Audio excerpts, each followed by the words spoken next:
بسم الله الرحمن الرحيم. الحمد لله رب العالمين والعاقبة للمتقين والصلاة والسلام على أشرف الأنبياء والمرسلين نبينا محمد وعلى آله وصحبه أجمعين ومن تبعهم بإحسان إلى يوم الدين. أعوذ بالله من الشيطان الرجيم. بسم الله الرحمن الرحيم. إن الله يأمر بالعدل والإحسان وإيتاء ذي القربى وينهى عن الفحشاء والمنكر والبغي يعظكم لعلكم تذكرون.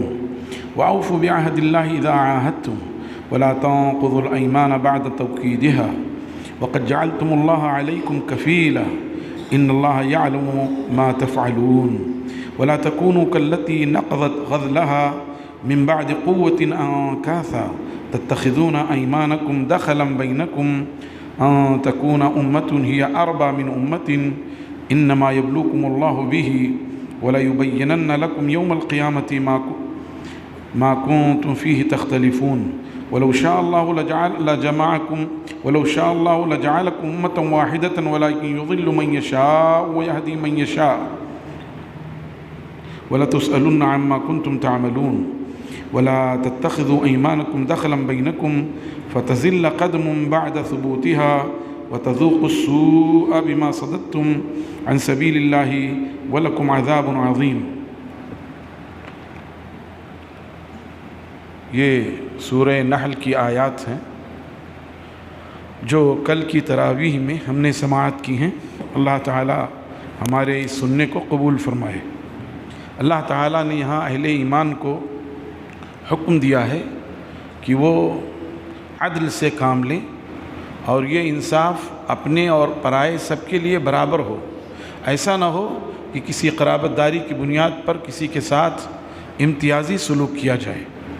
عدل کا ایک مفہوم یہ ہے کہ جس پر جو حق واجب ہوتا ہے اس کو اسی طرح ادا کر دیا جائے، اس میں کمی نہ کی جائے. اور عدل سے آگے بڑھ کر احسان ہے کہ جتنا کسی پر حق ہے اس سے زائد دے دیا. مثلا کسی کی مزدوری جو مقرر ہے اس کی مزدوری پوری دے دی گئی، یہ عدل ہے. اور اگر اس کی مزدوری سے 10-20 روپے زیادہ دے دیے گئے تو یہ احسان ہے. اور کسی بھی معاشرے کے صالح ہونے کے لیے، کسی بھی معاشرے کے خوشگوار اور امن و امان والا ہونے کے لیے ضروری کہ اس میں عدل سے کام لیا جائے اور عدل کے ساتھ ساتھ احسان کیا جائے. اور احسان کا ایک مطلب یہ ہے کہ جو زائد ہے وہ تو ہے ہی، بلکہ لوگوں سے اچھے تعلقات، خوشگوار انداز. اور اللہ تبارک و تعالی نے جو فرمایا اخلاص، ان تعبد اللہ کانک تراہ، اللہ کی ایسی عبادت کرو گویا کہ تم اللہ تعالیٰ کو دیکھ رہے ہو. تو یہ بھی عدل میں شامل ہے. چنانچہ اللہ نے فرمایا ان اللہ یأمر بالعدل واحسان، یقیناً اللہ تعالیٰ عدل اور احسان کا حکم دیتا ہے. وإیتاء ذی القربى، اور قرابت داروں کو دینے کا حکم دیتا ہے، جس کو صلہ رحمی کہتے ہیں. کہ قرابت دار اگر تنگ دست ہے تو اس کو دیا جائے، تنگ دست نہیں بھی ہے تو اس سے تعلقات رکھے جائیں. ہم لوگ یہ سمجھتے ہیں کہ جو ہم سے تعلق رکھے ہم اس سے تعلق رکھیں، یہ صلہ رحمی ہے. نہیں، اگر کوئی ہم سے تعلق نہیں رکھتا، دوری بنائے ہوئے ہے، پھر بھی ہم اس سے تعلق رکھیں. کوئی ہم سے پہلو تہی کرتا ہے، دور بھاگتا ہے، لیکن وہ ہمارا رشتہ دار ہے تو ہم اس سے تعلق بنائے رکھیں، واجبی انداز میں اس سے ملنا جلنا رکھیں، اپنے خوشی اور غمی میں شریک رکھیں اور حال چال دریافت کرتے رہیں. اگر کسی نے آپ سے تعلق رکھا اور آپ نے بھی تعلق رکھا تو یہ کوئی خوبی اور کمال نہیں. خوبی اور کمال یہ ہے کہ جو آپ سے دور رہا پھر بھی آپ اسے جوڑے رہے. جی.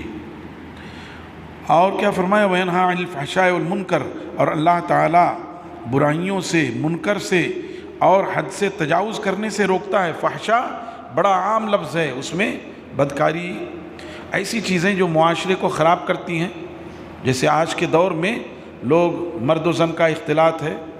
شادیوں میں جس انداز میں فنکشن ہوتے ہیں، شادی سے پہلے وہ جو منگنی کی تقریب ہوتی ہے، مہندی کی تقریب ہوتی ہے، اور پتہ چلا کہ اس میں لوگ بے باکانہ ایک دوسرے سے ملتے ہیں، محرمات کا ارتکاب ہوتا ہے. یہ سب فحش ہے، یہ سب فحش ہے.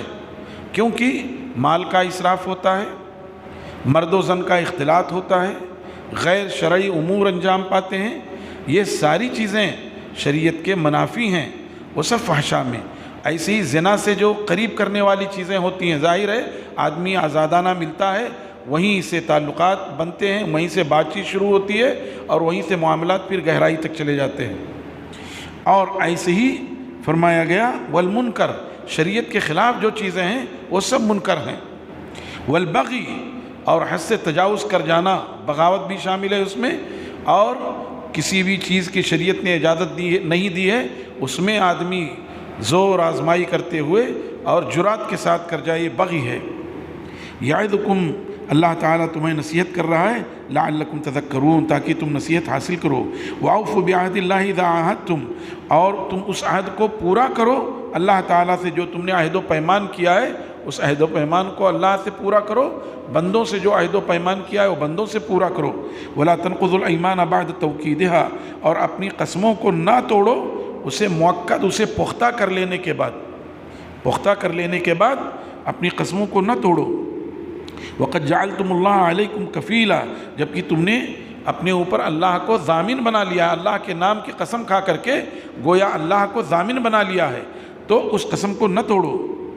ان اللہ یعلم ما تفعلون، یقیناً اللہ تعالیٰ خوب اچھی طرح جانتا ہے جو کچھ تم کر رہے ہو۔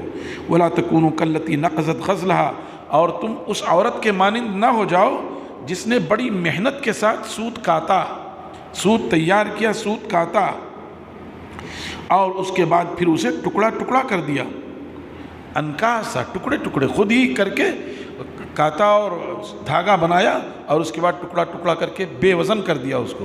ایسے نہ ہو جاؤ کہ قسم کھا کر کے ایک کی تاکید کی اور قسم کھا کر کے اس میں زور پیدا کیا اور اللہ تعالیٰ کو گواہ بنا لیا، پھر خود ہی اپنی قسم توڑ دیا تو گویا اس عورت کے مانند ہو گئے۔ تتخذون ایمانکم دخلا بینکم، تم اپنے قسموں کو آپس میں دخیل ہونے کا ذریعہ بنا لیتے ہو، ان تکونا امۃ ہی اربا من امۃ، کہ ایک قوم کو دوسری قوم کے مقابلے میں زیادہ نفع پہنچ جائے۔ انما یبلوکم اللہ بہ، اللہ تعالیٰ ان قسموں کے ذریعے تمہیں آزماتا ہے۔ تم نے قسم کھا لیا، اب قسم کھا لینے کے بعد اگر تم اس پر قائم و دائم رہے فبہا و نعمت، اور اگر اسے توڑ دیا تو یقیناً اللہ تعالیٰ اس کے ذریعے تمہیں آزما رہا ہے۔ وَلَيُبَيِّنَنَّ لَكُمْ يَوْمَ الْقِيَامَةِ، اور قیامت کے دن اسے کھول کھول کر بیان کر دے گا جس میں تم اختلاف کا شکار ہو۔ وَلَوْ شَاءَ اللَّهُ لَجَعَلَكُمْ أُمَّةً وَاحِدَةً، اگر اللہ چاہتے تو تمہیں ایک ہی امت بنا دیتے۔ وَلَكِنْ يُضِلُّ مَن يَشَاءُ وَيَهْدِي مَن يَشَاءُ، لیکن وہ جسے چاہتا ہے گمراہ کر دیتا ہے، جسے چاہتا ہے ہدایت دیتا ہے۔ اللہ کی مرضی یہ ہے کہ تم ایک امت رہو، لیکن اللہ نے اس پر دباؤ نہیں رکھا ہے۔ اللہ نے دعوت دی ہے کہ تم ایک بن کر کے رہو، اتحاد کے ساتھ رہو، مل کر رہو، لیکن اس نے اس پر زور نہیں ڈالا ہے، چھوڑ دیا۔ اسی لیے کہا وَلَوْ شَاءَ اللَّهُ لَجَعَلَكُمْ أُمَّةً وَاحِدَةً، اللہ چاہتا تو تمہیں ایک امت بنا دیتا، لیکن اس نے تمہیں چھوڑ دیا ہے۔ اب یہ تمہاری زندگی ہے، اور یہ جو کہا گیا یضل من یشاء، اللہ جسے چاہتا ہے گمراہ کر دیتا ہے۔ اللہ گمراہ نہیں کرتا ہے، بلکہ آدمی کے اعمال جو ہوتے ہیں وہ اسے گمراہ کر دیتے ہیں، جو حرکتیں وہ کر رہا ہوتا ہے اس کی وجہ سے وہ گمراہ ہوتا ہے۔ وَيَهْدِي مَن يَشَاءُ، اور جسے چاہتا ہے اللہ ہدایت دیتا ہے۔ جب آدمی اللہ سے ہدایت کا طلبگار ہوتا ہے اور ایسے اعمال کرتا ہے جس سے اس کی ہدایت ملے، اللہ اسے ہدایت دیتا ہے۔ وَلَتُسْأَلُنَّ عَمَّا كُنتُمْ تَعْمَلُونَ، اور ضرور بھی ضرور تم سے سوال کیا جائے گا اس چیز کے بارے میں جو کچھ تم کرتے رہے ہو۔ وَلَا تَتَّخِذُوا أَيْمَانَكُمْ دَخْلًا بَيْنَكُمْ، اور تم اپنی قسموں کو آپسی معاملات میں دخیل نہ بنا دو۔ فَتَزِلَّ قَدَمٌ بَعْدَ ثُبُوتِهَا، کہ قدم جم جانے کے بعد پھر پھسل جائیں۔ وَتَذُوقُوا السُّوءَ، اور تم برائی کا مزہ چکھو، بِمَا صَدَدتُّمْ، اس چیز کی وجہ سے جو تم نے روک دیا ہے اللہ کے راستے سے۔ وَلَكُمْ عَذَابٌ عَظِيمٌ، اور تمہارے لیے بڑا عظیم گناہ ہے، بڑا عظیم عذاب ہے۔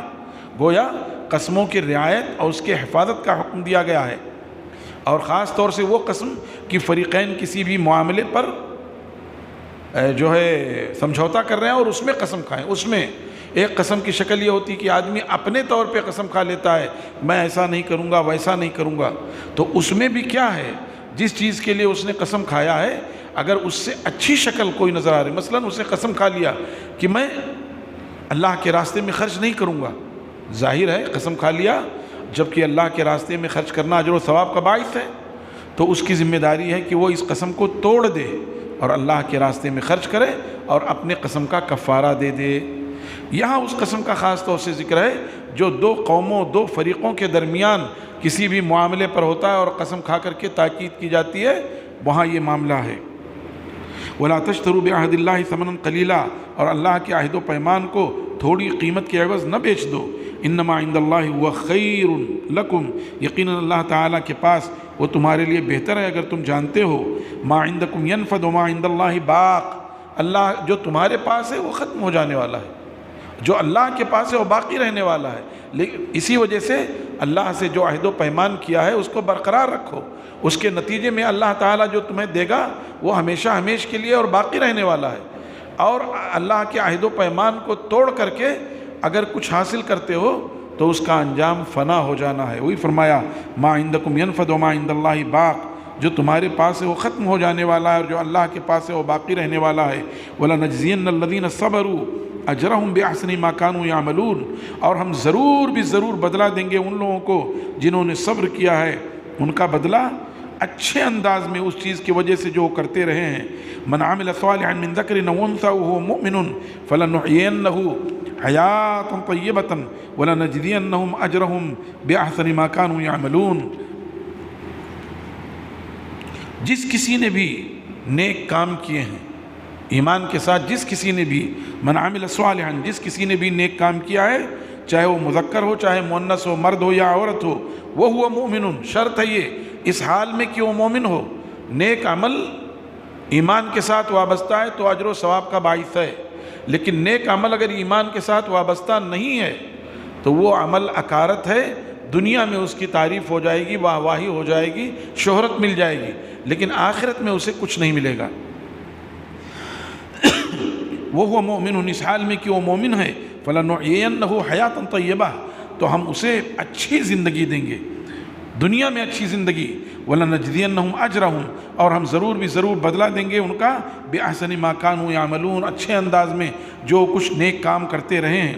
وَإِذَا قَرَأْتَ الْقُرْآنَ فَاسْتَعِذْ بِاللَّهِ مِنَ الشَّيْطَانِ الرَّجِيمِ، اور جب آپ قرآن پاک کی تلاوت کریے تو شیطان رجیم سے اللہ کی پناہ چاہیے۔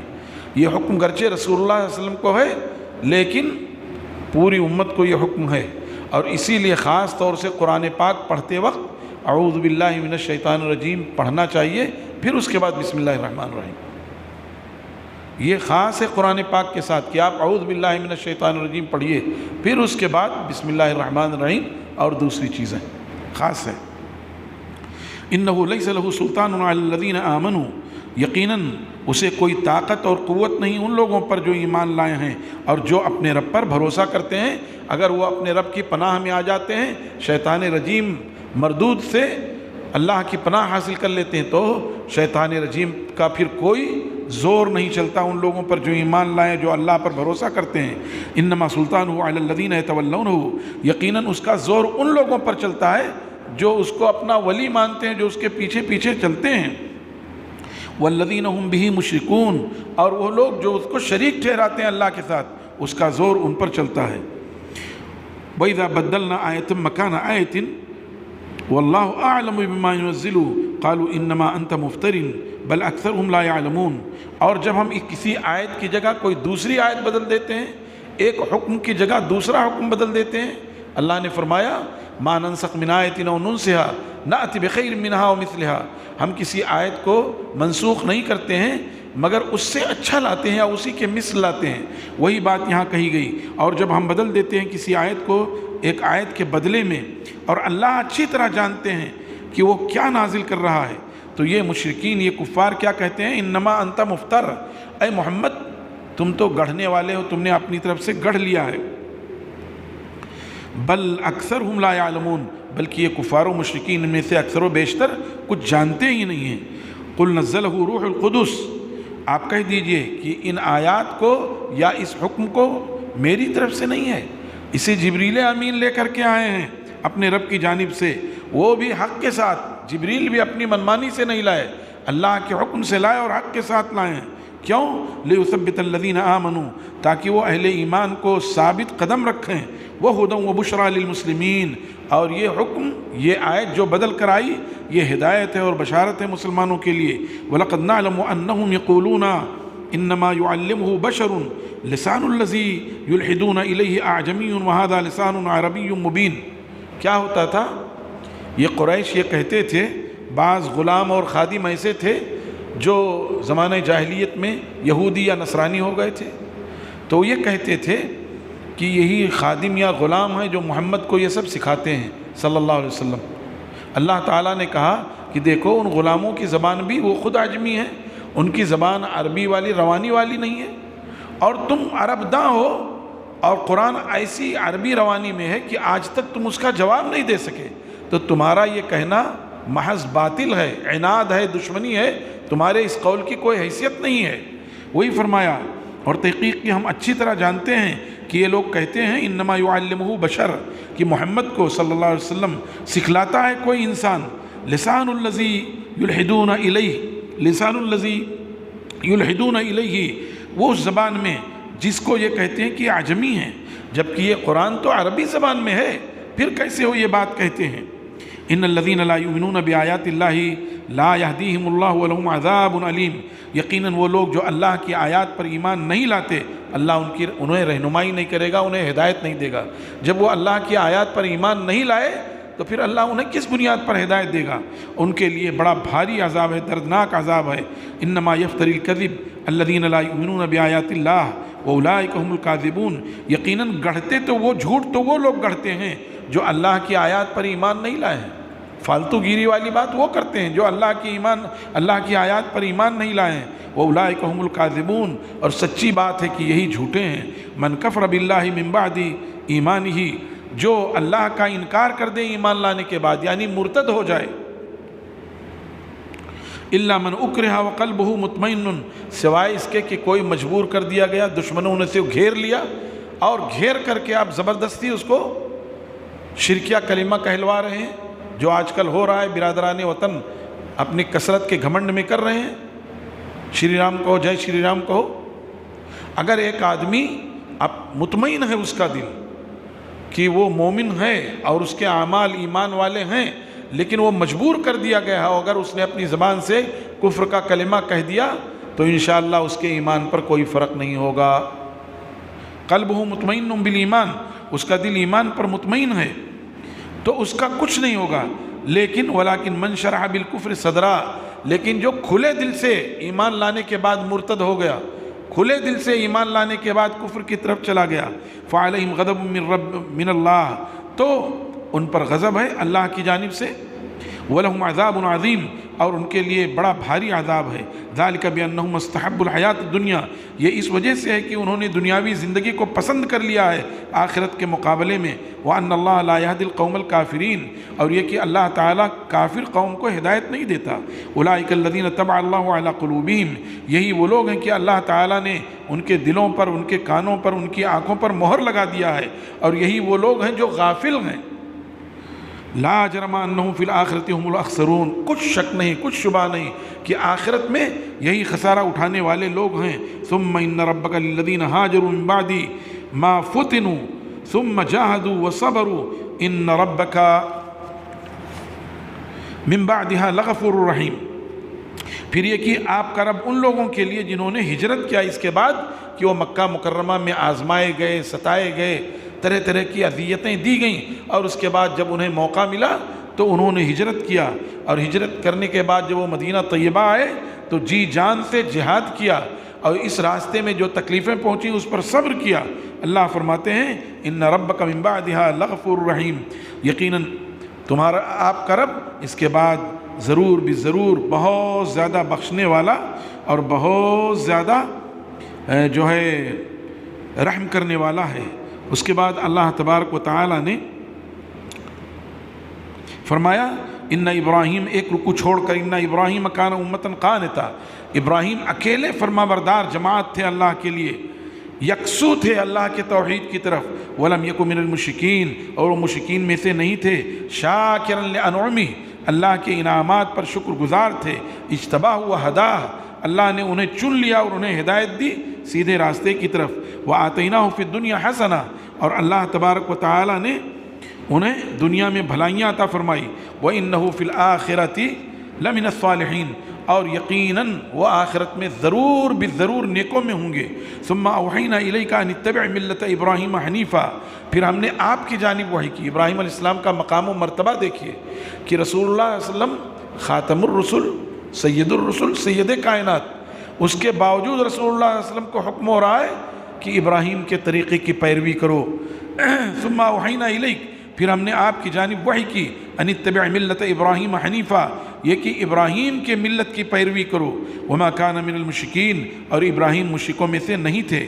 انما جعل السبت علی الذین اختلفوا فیہ وَإِنَّ رَبَّكَ لَيَحْكُمُ بَيْنَهُمْ يَوْمَ الْقِيَامَةِ فِي مَا كَانُوا فِيهِ يَخْتَلِفُونَ. یہ یہود کی طرف ہے کہ اللہ تبارک و تعالی نے یہود کو بھی کہا تھا کہ ہفتے میں ایک دن اللہ کی عبادت کے لیے خاص کر لو، اور ان کی رہنمائی کی کہ وہ جمعہ کا دن خاص کر لیں. لیکن چونکہ وہ بد مزاج اور بد فطرت پیدا ہوئے تھے، اس لیے انہوں نے جمعہ کے بجائے کس کو لے لیا؟ سنیچر کو لے لیا. اور ایسے ہی نصارہ کو بھی اللہ تعالیٰ نے ہدایت دی اور ان کو اشارہ دیا کہ جمعہ کا دن منتخب کر لیں، لیکن ان کمبختوں نے اتوار کا دن منتخب کر لیا.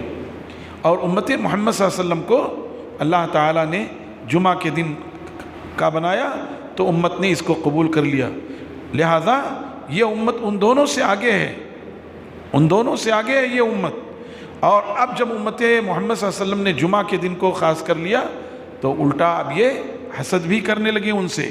تو سنیچر کو یہ تھا کہ مچھلی کا شکار نہ کریں اور کوئی کام نہ کریں جو اللہ کی رضا کے خلاف ہے، لیکن یہ کرتے تھے.